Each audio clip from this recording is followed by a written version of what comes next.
باللہ من الشیطان اللعین الرجیم بسم اللہ الرحمن الرحیم الحمد للہ الذی ہدانا لہذا وما کنا لنہتدی لولا ان ہدانا اللہ لقد جاءت رسل ربنا بالحق الصلاۃ والسلام علی اشرف الانبیاء والمرسلین مولانا و مقتدانا و ہادینا ابی القاسم محمد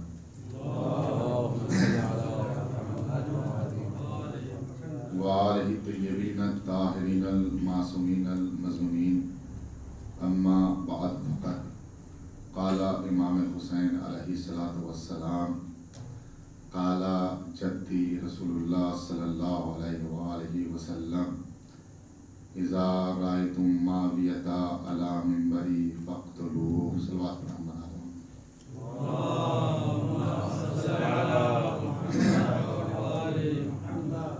قبل از گفتگو آپ حضرات سے گزارش ہے کہ ایک مرتبہ سورہ حمد اور 3 مرتبہ سورہ توحید کی تلاوت فرما کر مرحومہ نصرت بانو بنت گل حسن کے روح کو ارسال کریں۔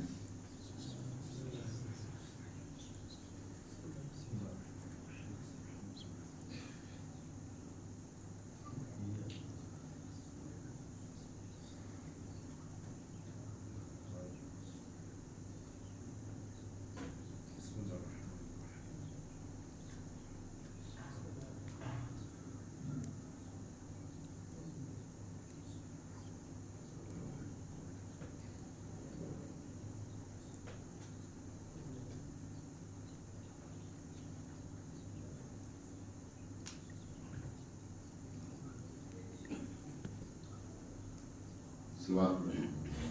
اللهم صل على محمد وآل محمد۔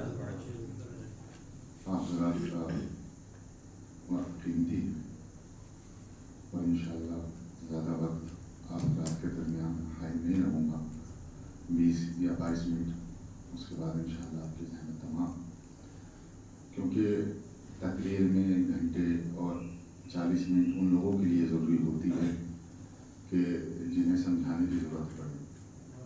میرے سامنے جو حضرات موجود ہے وہ خود ہر انسان اپنے آپ میں خطیب ہے اور مجھ سے بہتر مجلس پڑھنے والے اور بیان کرنے والے ہیں، لیکن رسم دنیا بھی ہے اور رسم منبر بھی ہے کہ جب انسان منبر پر آتا ہے تو اسے کچھ نہ کچھ بیان کرنا پڑتا ہے، نہیں تو مجمع تو ایسا ہے کہ جس کے سامنے لب کشائی کرنے کی جسارت نہیں کی جا سکتی۔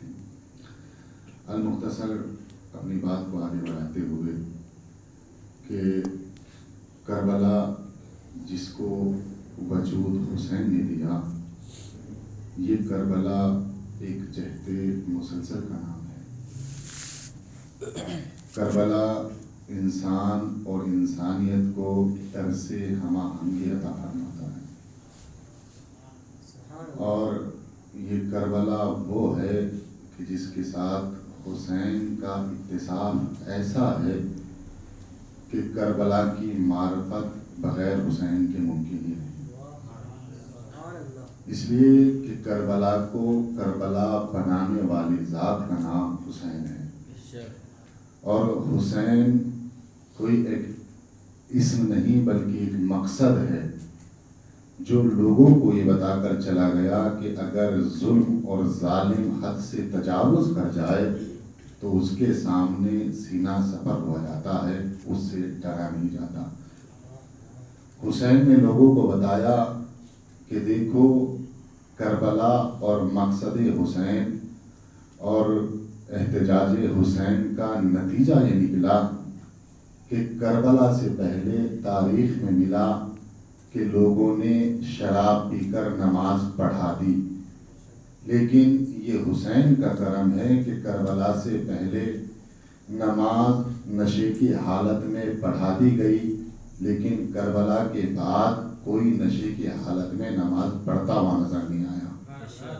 تو یہ تبدیلی اور یہ ذہنوں میں چینجنگ یہ مقصد حسین اور قربانی حسین نے ادا کی، اور حسین نے ہر مقام پر بتایا کہ تم یہ نہ سمجھ لینا کہ یزید نے حسین کو ہرا دیا، بلکہ ہر قدم اور ہر مقام پر حسین نے لوگوں کو بتایا کہ دیکھو یزید ہار گیا، حسین جیت گئے۔ اور اس کی سب سے پہلی جو ابتدا ہوتی ہے وہ یہ ہے کہ کربلا کے شروع ہونے سے پہلے حسین نے یزید سے بیعت طلب نہیں کی تھی، بلکہ یزید نے حسین سے بیعت کا مطالبہ کیا تھا۔ مطالبہ یزید نے کیا، کس سے کیا؟ حسین سے کیا۔ کس چیز کا مطالبہ؟ بیعت کا مطالبہ۔ حسین نے اس مطالبے کو ایسا ٹھکرایا اور ایسا ذلیل و رسوا کر دیا کہ کربلا کے بعد بادشاہوں نے کسی امام سے کبھی بیعت کا مطالبہ نہیں کیا۔ یہ کربلا کا اثر تھا کہ حسین کے بعد کسی نے کسی امام سے بیعت کا مطالبہ نہیں کیا۔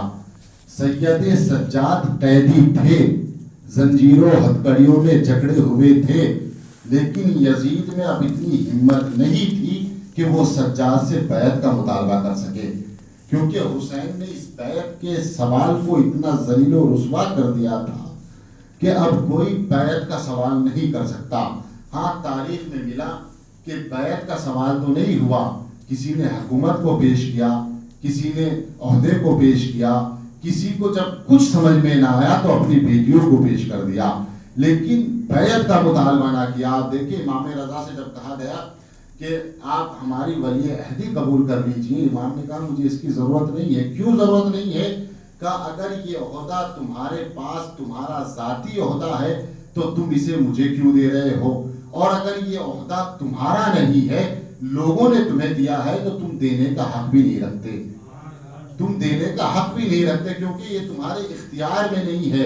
تو تاریخ نے بتا دیا کہ کسی نے امام سے کبھی بیعت کا مطالبہ نہیں کیا، کبھی بیعت کا سوال نہیں کیا، بلکہ امام رضا کو ولی عہدی پیش کی گئی، امام رضا کو بیٹیاں پیش کی گئی، اور جب کوئی قابو نہ چلا تو امام کو زہر دے دیا گیا۔ تاریخ نے لکھا کہ جب امام کو زہر دیا گیا اور معصومہ جب امام کے جنازے کے لیے تشریف لائی تو عالم یہ تھا کہ قاتل بھی ماتم کر رہا تھا، مقتول بھی ماتم کر رہا تھا، پتہ ہی نہیں چل رہا تھا کہ امام کا قاتل کون ہے، مقتول کا رشتہ دار کون ہے، مقتول کا پیروکار کون ہے، سب ماتم کر رہے تھے۔ معصومہ قوم نے آ کر بتا دیا زمانے والوں پہچان لو کہ ان کے درمیان قاتل کون ہے، مقتول کون ہے۔ اب سمجھ میں آیا نا کہ کربلا کے میدان میں حسین زینب کو لے کر کیوں آئے تھے۔ صلوات پر احمد علیہ محمد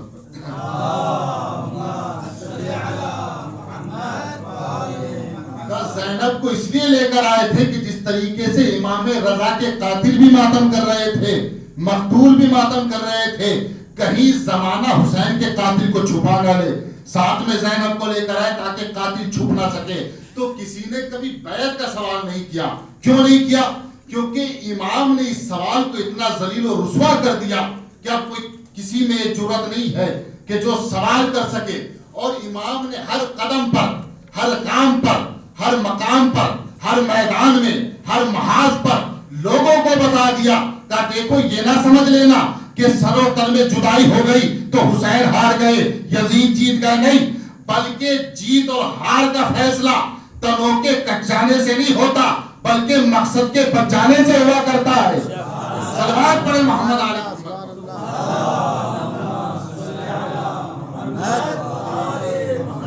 اگر مقصد جیت جاتا ہے تو پھر جیت ہوا کرتی ہے، اگر مقصد ہار جاتا ہے تو ہار ہوا کرتی ہے۔ اور حسین نے ہر قدم پر بتایا کہ دیکھو یزید ہار گیا، حسین جیت گئے۔ پہلا مقام کہ جہاں پر حسین نے لوگوں کو بتایا، جب بیعت کا سوال ہوا کس نے کیا؟ ولید نے اپنا قاصد بھیجا حسین کے پاس اور کیا کہا کہ تم سے بیعت کا مطالبہ کیا گیا ہے۔ حسین نے کہا دیکھو یہ فیصلے رات کی تاریخی میں نہیں ہوا کرتے، ہم دربار میں اس کا جواب دیں گے، دربار میں اس کا حکم سنائیں گے کہ اس کا فیصلہ کیا ہے۔ سوال کرنے والا کہاں آیا؟ در حسین پر، اور آنے کے بعد سوال کیا کیا؟ بیعت کا سوال در حسین پر اگر سوال کرنے والا سوال کرے اور اس کا جواب نہ دیا جائے تو اس سوال کرنے والے کی ہار ہوا کرتی ہے، کیونکہ اس کو جواب نہیں ملا۔ اور در بھی کیسا در؟ وہ در کہ جس در سے کبھی کوئی خالی نہ گیا، اس در سے قاصد خالی گیا۔ حسین نے بتا دیا یہ قاصد خالی نہیں جا رہا ہے، بلکہ لوگوں سمجھ لو یہ یزید کی ہار ہے، حسین کی جیت ہے۔ صلوات پڑھے محمد آل محمد پر۔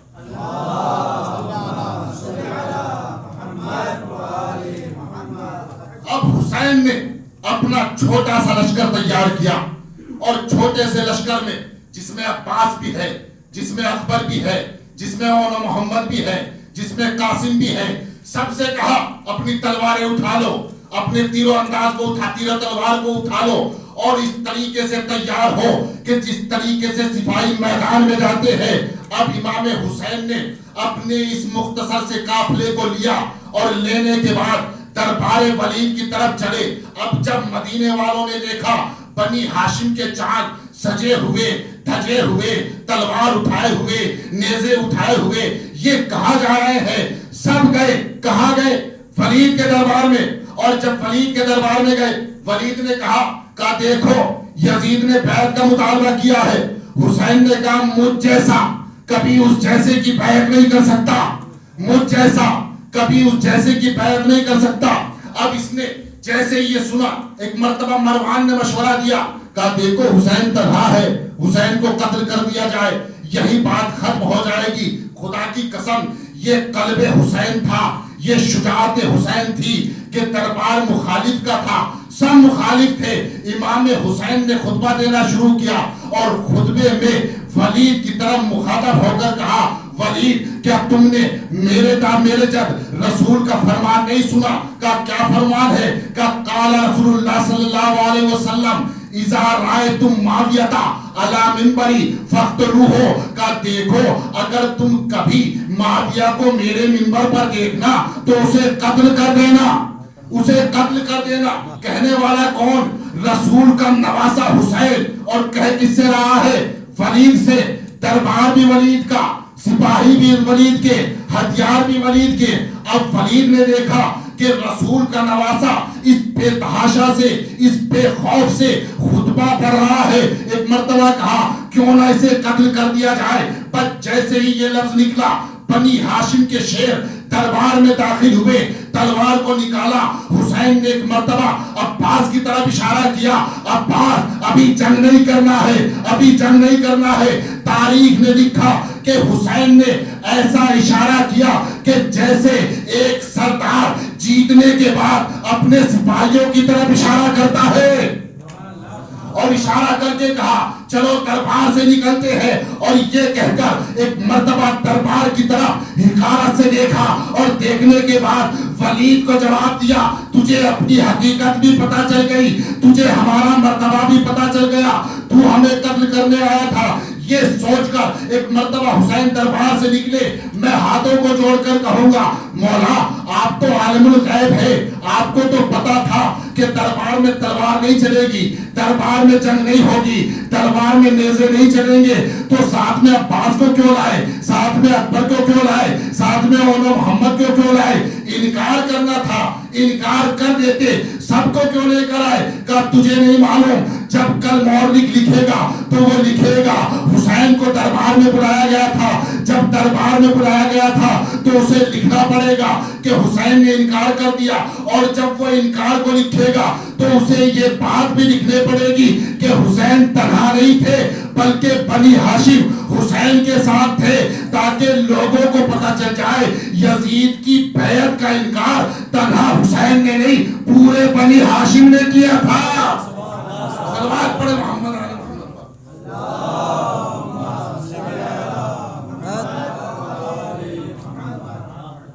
پورے بنی ہاشم نے کیا تھا۔ حسین نے دربار میں جواب دیا، واپس آ گئے، اور واپس آ کر بتایا یزید تو ہار گیا، حسین جیت گئے۔ اب حسین نے اپنا سفر شروع کیا، مدینے سے نکلے، حج کا ارادہ کیا۔ ایک مرتبہ حج پہ دیکھا کہ لوگوں نے قتل کی سازش کی، اپنا اپنا نظریہ ہے. لوگوں نے لکھا، علماء نے بھی لکھا کہ حسین نے حج کو عمرہ میں اس لیے تبدیل کر دیا کہ کہیں قتل نہ کر دے. حسین رسول کا نواسا ہے، زہرا کا بیٹا ہے. بنی ہاشم اور اہل بیت کو اس بات کا خوف نہیں ہوتا کہ موت ان کے اوپر جا پڑے یا وہ موت کے اوپر جا پڑے.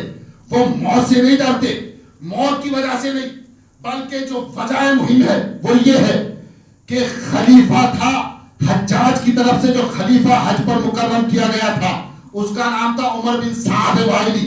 اس کو منتخب کیا گیا، اور جب منتخب کیا گیا تو عالم یہ تھا نماز بھی وہ پڑھا رہا تھا، حج بھی وہ کرا رہا تھا. حسین نے دیکھا کہ جو خلیفہ ناحق ہے وہ نماز بھی پڑھا رہا ہے. حسین نے حج کو عمرہ میں تبدیل کر دیا، مگر عمر بن سعد کے پیچھے نماز نہیں پڑھی تاکہ لوگوں کو پتہ چل جائے اور جھوٹی تاریخ کا جنازہ نکل جائے. نہ حسین نے کبھی کسی کے پیچھے نماز پڑھی، نہ حسین کے بابا نے کبھی کسی کے پیچھے نماز پڑھی. صلوات پڑھے محمد آل محمد.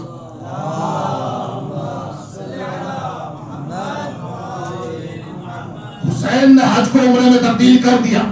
اب کیونکہ سازش یہ تھی، جو علماء نے لکھا کہ حسین کو قتل کر دیا جائے، پتہ ہی نہ چلے کون قتل کر کے چلا گیا، قاتل چھپ جائے گا. حسین نے کہا گھبراؤ نہیں، میرا قاتل چھپ نہیں سکتا، میں اپنے قاتل کو ایسے بے کہا میدان میں لے کر جاؤں گا جسے تاریخ چاہ کر بھی چھپا نہیں پائے گی، میں اسے چھپنے نہیں دوں گا. اب کیونکہ لڑائی جسموں کی نہیں، لڑائی تلواروں کی نہیں، لڑائی مقصد کی تھی، لڑائی فکروں کی تھی، لڑائی اصولوں کی تھی. اور اگر کسی کے اصول ٹوٹ جائے، کسی کی سیاست ختم ہو جائے تو وہ اس کی ہار ہوا کرتی ہے، اس کی جیت نہیں ہوتی. یزید کا منصوبہ یہ تھا کہ حسین مکے میں قتل کر دیے جائے، قاتل چھپ جائے. حسین نے یزید کے منصوبے کو ختم کر دیا، حج کو عمرے سے بتا دیا اور بتایا یہ یزید تمہاری ہار ہے، وہ الگ بات ہے. کہیں ہار جسموں کی ہوتی ہے، کہیں ہار فکروں کی ہوتی ہے. صلوات پڑھے محمد آل محمد پر.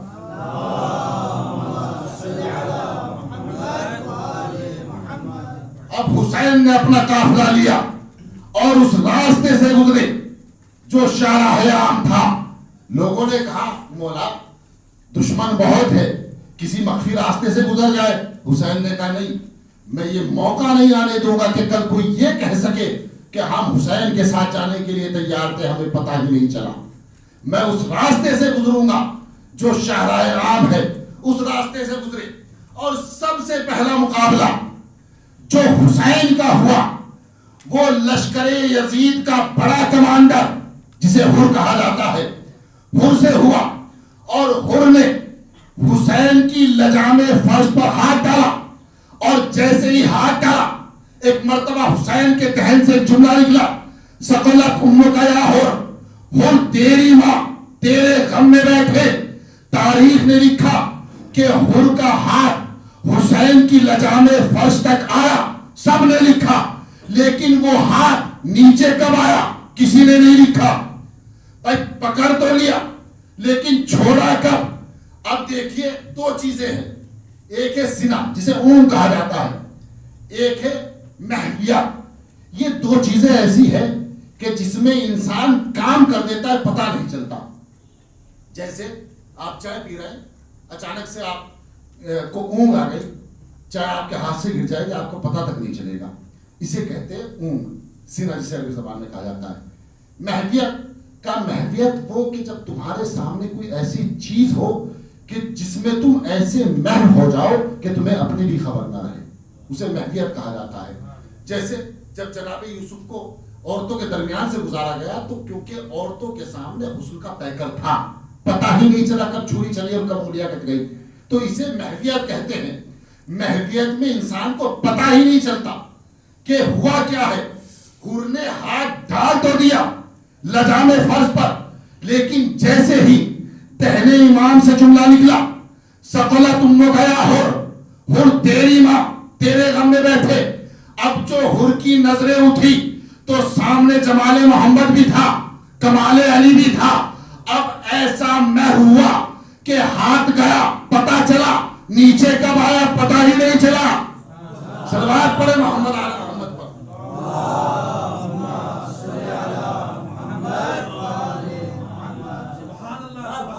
تو کب ہاتھ نیچے آیا پتا ہی نہیں چلا. اب جیسے ہی جملہ نکلا سقلت امک یا حر تیری ماں تیرے غم میں بیٹھے. اب جیسے ہی حر نے یہ جملہ سنا پلٹ کر جواب دیا، حسین اگر آپ کی ماں سیدہ نہ ہوتی تو میں آپ کو جواب دیتا. اگر آپ کی ماں، توجہ نہیں کیا آپ لوگوں نے کیا کہا، اگر آپ کی ماں سیدہ نہ ہوتی تو میں جواب دیتا. یہ حر نہیں بول رہا تھا، یہ حر کے دل میں احترام سیدہ تھا جو زبان پر آ گیا تھا. اگر آپ کی ماں سیدہ نہ ہوتی، کون کہہ رہا حر؟ کون حر؟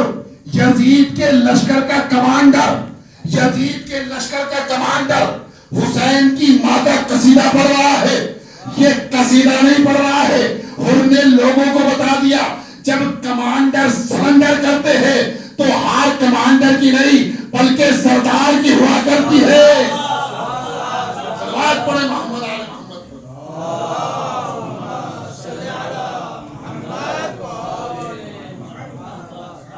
سقلت امک یا حر تیری ماں تیرے غم میں بیٹھے.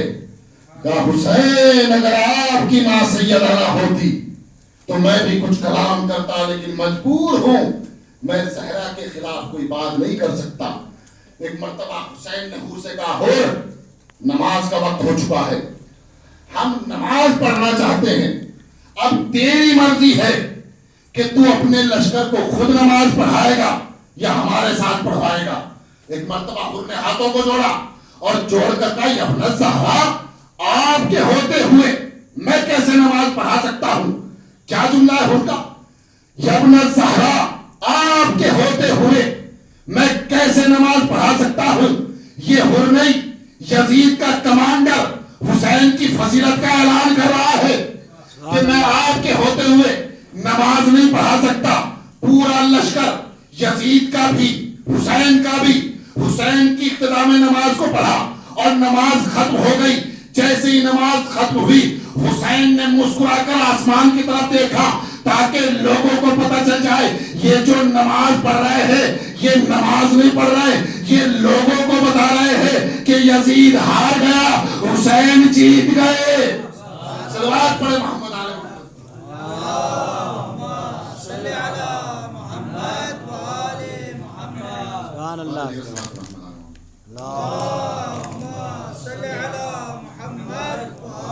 حسینیت، حسینیت، یزیدیت، یزیدیت بر محمد و آل محمد صلوات.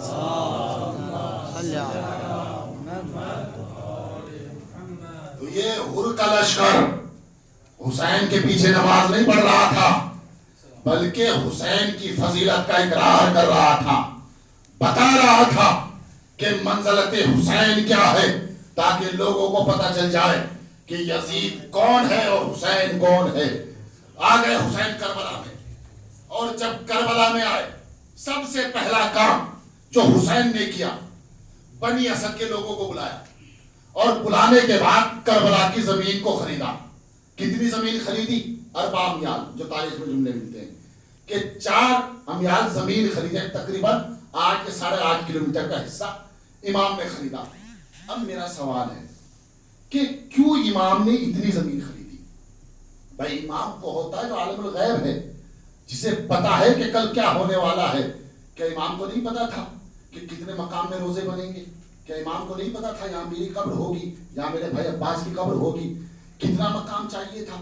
اور ان قبروں کے لیے اتنی بڑی زمین خریدی کہ تقریباً 8 سے 8.5 کلومیٹر کا ایریا حسین نے خریدا. کیوں خریدا؟ وجہ کیا ہے؟ کیوں خریدا؟ اس لیے خریدا کہ زمانے رسول میں جو سب سے زیادہ جنگیں ہوا کرتی تھی وہ پانی کی وجہ سے ہوا کرتی تھی. لوگ پانی پر تلواریں نکال لیا کرتے تھے، پانی کی وجہ سے جنگ کیا کرتے تھے. تو ایک قانون کلی بنا. قانون کلی یہ بنا کہ دیکھو پانی پر کسی کا کوئی حق نہیں ہے. پانی پر سب سے پہلا حق اس کا ہے جو سب سے زیادہ پیاسا ہو, اور پانی پر دوسرا حق اس کا ہے جس کی اپنی ملکیت میں ہو. حسین نے کربلا کی زمین اتنی خریدی کہ جس میں فرات کا کنارہ بھی شامل ہو گیا, اور جب شامل ہو گیا تو اس کا مطلب یہ ہے کہ اب یہ فرات حسین کی ملکیت میں ہے. اور قانون رسول کیا ہے؟ قانون رسول اور قانون تشریعت محمد یہ ہے کہ پانی پر کسی کا حق نہیں. پانی پر سب سے پہلا حق اس کا ہے جو سب سے زیادہ پیاسا ہو. پانی پر دوسرا حق اس کا ہے کہ جس کی ملکیت میں ہو. حسین نے اتنی زمین خریدی تاکہ لوگوں کو پتہ چل جائے کہ کون مجرم ہے اور کون حقدار ہے, تاکہ لوگ سمجھ لیں فرات ہمارے اختیار میں ہے, قانون کے تحت سب سے پیاسے ہم ہے, لہذا پانی پر ہمارا حق ہے. اور اگر دوسرا قانون دیکھا جائے تو فرات ہماری ملکیت میں ہے, ہمارا حق ہے. حسین نے بتا دیا.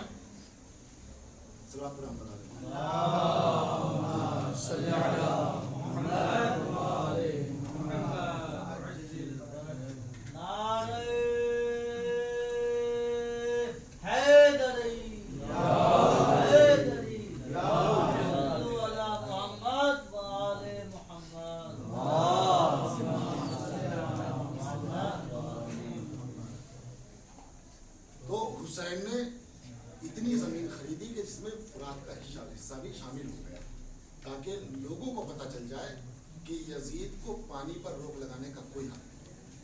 اور یزید تنہا میری نظر میں مجرم نہیں بلکہ شریعت محمدی کی نظر میں بھی مجرم ثابت ہو جائے.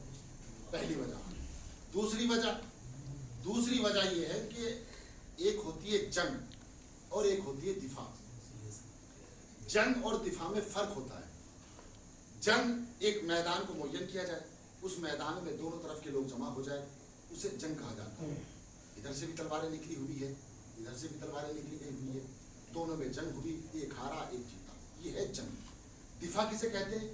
کہ دفاع کسی میدان میں نہیں ہوتی بلکہ اگر کوئی تمہارے گھر پر آ کر تم پر حملہ کرے اور تم اس کے جواب میں تلوار نکالو, اسے دفاع کہا جاتا ہے. تو جنگ اور دفاع میں فرق ہے. دفاع کا قانون یہ ہے کہ حملہ کرنے والا ہمیشہ ظالم کہلاتا ہے, دفاع کرنے والا ہمیشہ مظلوم کہلاتا ہے. کیوں؟ اس لیے کہ جنگ کرنے کے لیے وہ اس کے گھر پہ نہیں گیا, جنگ کرنے کے لیے وہ اس کے گھر پر آئے ہیں. اب جب اس کے گھر پر آئے ہیں تو دفاع میں اگر قتل کر بھی تھے تب بھی یہ مظلوم کہلاتا ہے. حسین نے 8 کلومیٹر زمین خریدی, پورے کربلا کا میدان خریدا, اتنا خریدا کہ اتنی بڑی ملکیت ہو گئی تاکہ لوگوں کو پتہ چل جائے کہ ہم یزید کے گھر پر حملہ کرنے نہیں گئے بلکہ یزید ہمارے گھر پر حملہ کرنے آیا تھا. صلوات پڑھے محمد علیہ.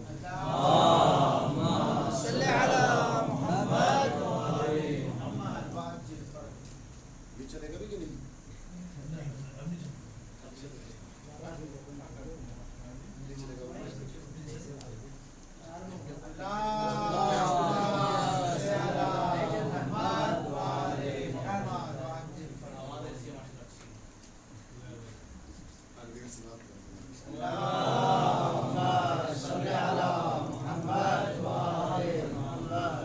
حسین نے اتنی بڑی زمین خریدی تاکہ لوگوں کو پتہ چل جائے کہ ظالم کون ہے اور مظلوم کون ہے.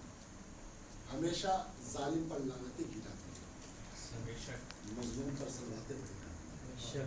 اسی لیے کربلا سے لے کر آج تک یزید پر لعنتیں ہوتی ہیں, حسین پر سلواتیں پڑھی جاتی ہیں. کیوں؟ اس لیے کہ کربلا کے میدان میں حسین مظلوم ہے.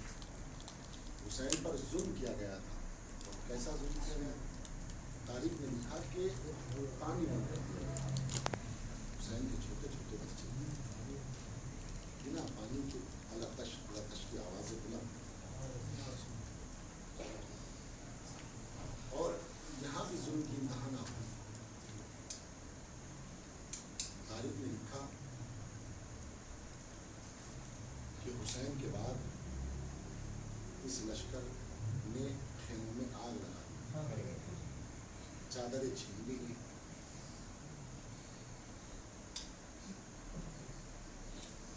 حسین کی ایک کنیز ہے جس کا نام شیری. تاریخ نے لکھا کہ شیری ایران کی رہنے والی تھی. حسین کے بعد جب شیری آئی تو ایک مرتبہ حسین نے شیری کو آزاد کیا، اور آزاد جب کیا تو ایک مرتبہ شیری نے ہاتھوں کو جوڑ کر کہا مولا میں آپ کے ساتھ رہنا چاہتی ہوں، آپ کی خدمت کرنا چاہتی ہوں۔ حسین نے کہا شیری ہم نے تمہیں آزاد کیا، اب تم جہاں چاہو وہاں جا سکتے ہو۔ اور یہ کہنے کے بعد پورے بنی ہاشم میں اعلان کر دیا گیا کہ حسین نے شیری کو آزاد کر دیا، اور شیری اب بنی ہاشم سے جا رہی ہے۔ تاریخ میں لکھا کہ تمام خواتین اور بنی ہاشم کی تمام عورتیں شیری کے لیے تحفے لے کر آئی، اور جب تحفے دینے والی بنی ہاشم کی عورتیں ہوں تو کیسے تحفے دیے ہوں گے؟ تاریخ میں لکھا کہ جو بھی خاتون تحفہ لے کر آتی تھی تو ساتھ میں ایک چادر لے کر آتی تھی، چادر شیری کو دیتی تھی اور شیری کے ساتھ خدا حافظی کیا۔ جب ایک چادروں کا ڈھیر لگ گیا ایک مرتبہ شیری نے امام سے کہا مولا میں اتنی چادروں کا کیا کروں، چادریں اتنی زیادہ ہو چکی ہے۔ تو حسین نے ایک جملہ کہا شیری لے جا، ہو سکتا ہے کہ کسی وقت ضرورت ہو۔ یہ کہنے کے بعد ایک مرتبہ شیری کہتی ہے مولا مجھے آزاد تو کر رہے ہیں لیکن میری ایک خواہش ہے۔ کہا بول تیری کیا خواہش ہے؟ کہا مولا میری خواہش یہ ہے کہ آپ میرے مہمان بنیے گا، آپ میرے مہمان بنیے گا۔ ایک مرتبہ امام حسین نے کچھ دیر سوچا اور سوچنے کے بعد کہا شیری جا میرا وعدہ رہا میں تیرا مہمان بنوں گا۔ ایک مرتبہ شیری نے ہاتھوں کو جوڑا اور جوڑ کر کہا مولا میں چاہتی ہوں کہ آپ تنہا نہ آئے، ساتھ میں بنی ہاشم کو لے کر آئے، ساتھ میں زینب و کلثوم کو لے کر آئے۔ ایک مرتبہ حسین نے پھر 2 لمحے کے لیے سوچا اور سوچنے کے بعد کہا شیری جب میں نے وعدہ کیا میں پورے خانوادے کے ساتھ تیرا مہمان بنوں گا۔ اب تاریخ میں لکھا شیری نے یہ جملہ سنا، ایک مرتبہ خوشی خوشی قبیلے سے نکلی اور نکلنے کے بعد شہر کوفہ میں ایک بلند مقام پر جا کر اپنی حویلی تیار کی، اور حویلی تیار کرنے کے بعد شیری اس گھر میں رہنے لگی۔ شیری کا اس زمانے میں بڑا احترام کیا جاتا تھا۔ کیوں احترام ہوتا تھا؟ کیونکہ سب کو پتا تھا کہ یہ وہ ہے جسے حسین نے آزاد کیا، یہ حسین کی آزاد کرتا ہے۔ اور شیری ہر روز ہر گھر میں جا کر کہتی تھی کہا دیکھو گھبراؤ نہیں، ایک دن میرے آقا میرے مہمان ہیں، تم بھی ان کی زیارت کے لیے آ جائیے گا، میں تمہیں بھی زیارت کرا دوں گی۔ روز شیری یہ اعلان کیا کرتی تھی، شیری اپنے گھر میں رہتی تھی، روز انتظار کرتی تھی آج میرے آقا آئیں گے، آج میرے آقا آئیں گے۔ ایک مرتبہ شیری کو ایک خبر ملی، آنے والوں نے بتایا کہا شیری حسین نے مدینہ چھوڑ دیا۔ ایک مرتبہ شیری نے پوچھا اکیلے ہیں کہ ساتھ میں اہل و عیال بھی ہے؟ کہا نہیں، ساتھ میں زینب بھی ہے، ساتھ میں ام کلثوم بھی ہے، ساتھ میں اکبر بھی ہے۔ ایک مرتبہ شیری دل میں خوش ہو گئی، کہا مجھے لگتا ہے کہ آقا اپنا وعدہ نبھانے آ رہے ہیں، حسین یہ مدینہ چھوڑ رہے ہیں تو مدینہ چھوڑنے کا مطلب یہ ہے کہ میرے گھر تشریف لائیں گے۔ اب شیری نے گھر کو سجانا شروع کیا، حجروں کو تیار کرنا شروع کیا اور خادموں سے کہنا شروع کیا یہ زینب کا حجرہ ہے، یہ کلثوم کا حجرہ ہے، اور خبردار اس حجرے کے قریب نہ جانا، یہ میرے آقا حسین کا حجرہ ہے۔ حجروں کو تیار کیا گیا، روز شیری دروازے پر کھڑی ہو جاتی تھی، انتظار کرتی تھی آج میرے حسین آئیں گے، آج میرا آقا آئے گا۔ روز سوال کرتی تھی آنے والوں سے کیا تم نے کسی قافلے کو آتے ہوئے دیکھا ہے؟ آنے والے پوچھتے تھے کیسا قافلہ ہے؟ کہا کیا پوچھتے ہو، کیسا قافلہ ہے؟ حسین کا قافلہ ہے، ایسا قافلہ ہے کہ جن کے چہروں سے نور ٹپکتا ہے، جو قرآن کی تلاوتیں کرتے ہوئے نظر آتے ہیں۔ ایک مرتبہ شیری کو لوگ کچھ نہ کچھ جواب دیتے رہتے۔ ایک مرتبہ ایک قافلے نے شیری سے کہا حسین کے بارے میں نے سنا ہے کہ وہ کربلا کے میدان میں ہے۔ اب شیری نے گمان کیا کربلا زیادہ دور نہیں ہے، اب حسین 1-2 دن کے درمیان میرے مہمان ہوں گے۔ اب شیری انتظار کر رہی ہے کہ کب حسین میرے مہمان بنے۔ انتظار کرتے کرتے ایک مرتبہ رات کی تاریکی ہوئی، شیری نے اپنا دروازہ بند کیا، بند کرنے کے بعد اپنے حجرے میں گئی اور جانے کے بعد چاہا کہ آرام کیا جائے، تھوڑا سو لیا جائے۔ دک الباب ہوا، اب جو دک الباب ہوا خادمہ نے دروازہ کھولا، کیا دیکھا سپاہی ہے جن کے ہاتھوں میں نیزے ہیں، نیزوں پر کچھ سر لگے ہوئے ہیں۔ ایک مرتبہ اس خادمہ سے کہتے ہیں تم اپنی مالکہ سے پوچھو کہ ہم رات یہاں گزارنا چاہتے ہیں، اسے کوئی مشکل تو نہیں ہے۔ ایک مرتبہ شیری کو آ کر بتایا گیا، شیری گھر سے باہر آئی اور آنے کے بعد کہا کوئی پریشانی نہیں ہے, تم حکومت کے سپاہی نظر آتے ہو, تم یہاں رک سکتے ہو. ایک مرتبہ جب شیری نے یہ کہا, ایک مرتبہ شیری کی نظر کچھ بیویوں کی طرف پڑی. اب جو بیویوں کو دیکھا تو شیری کا دل تڑپ گیا. ایک مرتبہ شیری کہتی ہے, اے بیویوں, تم بھی آرام کر سکتی ہو, تم بھی بیٹھ سکتی ہو. تاریخ نے لکھا جیسے ہی شیری نے جملہ کہا, ایک مرتبہ بیویاں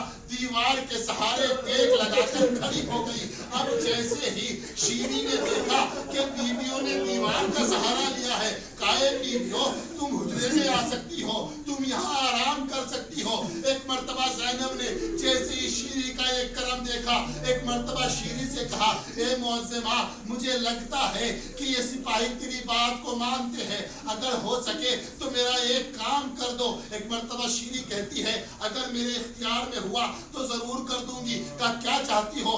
کہا ہم اتنا چاہتے ہیں کہ ہمارے وارثوں کے سر ہمیں دے دیے جائیں تاکہ ہم ان کا ماتم کر سکے. ایک مرتبہ شیری نے سپاہیوں کو بلایا اور بلانے کے بعد کہا, یہ میرا گھر ہے, یہ میری حویلی ہے, تم ان کے سر انہیں دے دو, ان کی میں ضامن ہوں. اب سر اتر کر بیویوں کی آغوش میں آئے. تاریخ نے لکھا جیسے ہی سر آغوش میں آئے, ایک مرتبہ بیویوں نے سروں کو آغوش میں لیا. شیری کے قدم آگے بڑھے. اب جیسے ہی قدم آگے بڑھے شیری رک گئی اور رک کر ایک مرتبہ مڑ کر پوچھا, بیویوں تمہارے وارثوں کے سر تمہاری گود میں ہے, تم ماتم نہیں کر رہی ہو, تم آنسو نہیں بہا رہی ہو. ایک مرتبہ زینب نے کہا, شیری ارے ہم جب روتے ہیں تو ہمیں تعزیانے لگائے جاتے ہیں, ہم جب روتے ہیں تو ہمیں تماچے لگائے جاتے ہیں. ایک مرتبہ شیری کہتی ہے, اے بیوی یہ میرا گھر ہے, تم یہاں آنسو بہا سکتی ہو, تم یہاں رو سکتی ہو, تمہیں کوئی روکنے والا نہیں ہے. اتنا سننا تھا. زینب نے کہا, بیوی تمہاری مہربانی, ہم ماتم کر لیتے ہیں. یہ کہنے کے بعد ایک مرتبہ زینب نے سر حسین کو رکھا اور رکھنے کے بعد ماتم شروع کیا. واہ حسینہ, واہ حسینہ.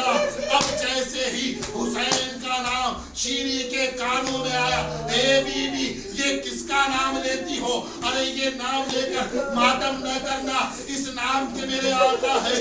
ارے کسی بھائی کا نام لے کر ماتم کر. زینب نے کہا, بی بی گھبرانا نہیں, ہم اس کے بھائی کا نام لے لیتے ہیں. ایک مرتبہ زینب نے کہا, واپاسا. شیری نے کہا, اے بی بی کیا قیامت کرتی ہو؟ ارے یہ تو میرے آقا کے بھائی کا نام ہے, اگر تجھے رونا ہے تو اس کے بیٹے کا نام لے کر رو. زینب نے کہا, گھبرا نہیں, ہم اس کے بیٹے کا ماتم کر لیتے ہیں. آواز دی, واہ اکبرا, واہ اکبرا. شیری نے کہا, ارے یہ کیا نام لیتی ہو, تم کون ہو؟ ایک مرتبہ زینب نے کہا, شیری ارے تو نے نہ پہچانا, میں تیری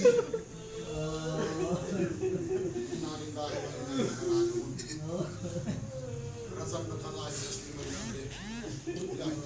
محمد آل محمد کا ہمارے اس مختصر سلام کو قبول فرما. الہی کی واسطے محمد آل محمد کا ہم نے جو مقبول ہم کی طرف سے وعدہ فرما. الہی کی واسطے محمد آل محمد کا اب زیادہ امتحان نہ لو, ہم کو ان کے عوام سے